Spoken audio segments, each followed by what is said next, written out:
Right now, there is a persistent friction between what you observe with your own eyes and what institutional rhetoric demands that you believe. The physical reality of the world and the official explanation of it occupy separate, irreconcilable spaces. In digital spaces, this sensation is often dismissed as a meme, referred to as living in a clown world. But for a risk analyst, this is a formal metric of performative irrationality, a state where official narratives deviate so sharply from logic that they function as a test of loyalty rather than a source of information. To the untrained observer, this constant absurdity feels like chaotic societal breakdown or a failure of the social order. Risk analysts, however, interpret this divergence through a different lens. We are currently navigating a transition phase. This structural void serves as a systematic clearing of established realities, the foundational site for state-directed epistemic restructuring. Navigating this environment requires moving past traditional political analysis. To map how reality is being restructured, we have to adopt a spatial, architectural framework. Our objective is to map the architecture of this liminal phase, deconstruct the sociological mechanisms of perception management, and outline the protocol required to maintain analytical foresight. When objective reality is actively overridden by state mandates, understanding this architecture provides a framework to maintain strategic clarity.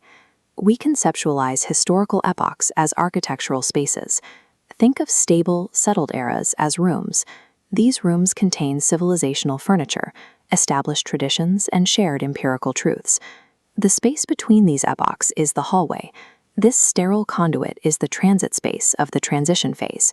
This societal hallway is defined by atemporal transit.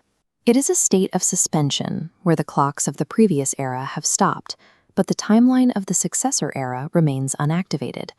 This induces a paralysis of private capital and long-term planning. The second attribute is normative barrenness. The civilizational furniture is gone. The hallway lacks reliable institutions and clear behavioral scripts, forcing individuals into a state of constant, anxious adaptation. This leads to homelessness of the spirit.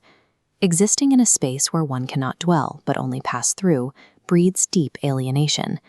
This combination of suspended time and absent norms creates a structural vacuum. To bridge this gap and restart societal momentum, the state intervenes. Because the state cannot rely on stable institutions in this void, it shifts from governance by consent to governance by perception management. Within the hallway, the state manages perception by creating a conflict between two epistemic sources, the floor and the mirrors. The floor represents sensory empiricism, the direct, unmediated observation of physical reality. The mirrors represent the enforced narrative, the manufactured consensus and state-directed decrees that dictate how events must be interpreted. This table details the divergence of perception. Grounding a population in the floor yields cognitive autonomy. Grounding them in mirrors leads to performative orthodoxy. This divergence drives the ontological assault.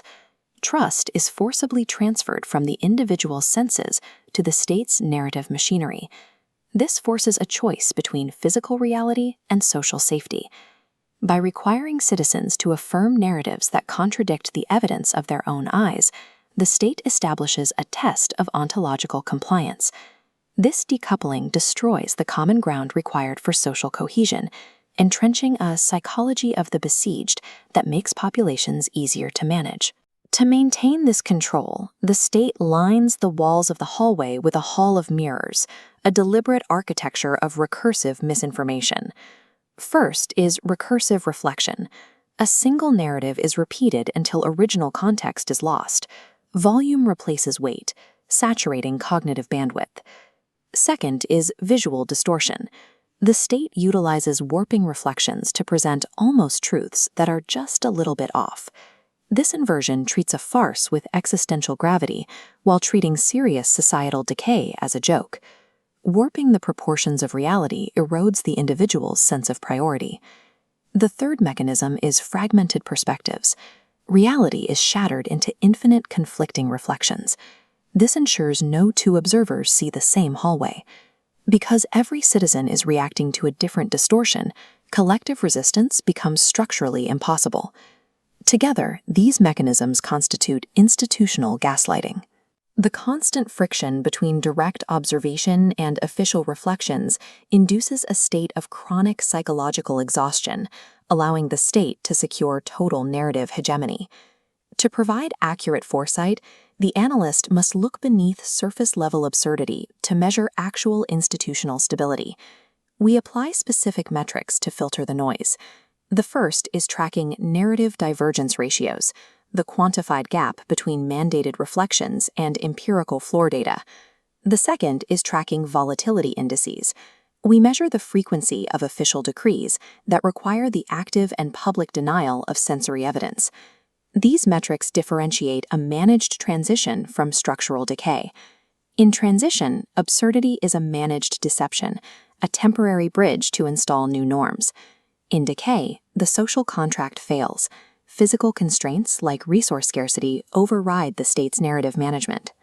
Quantifying this divergence lets the analyst determine if current volatility installs new norms or signals a deeper structural failure.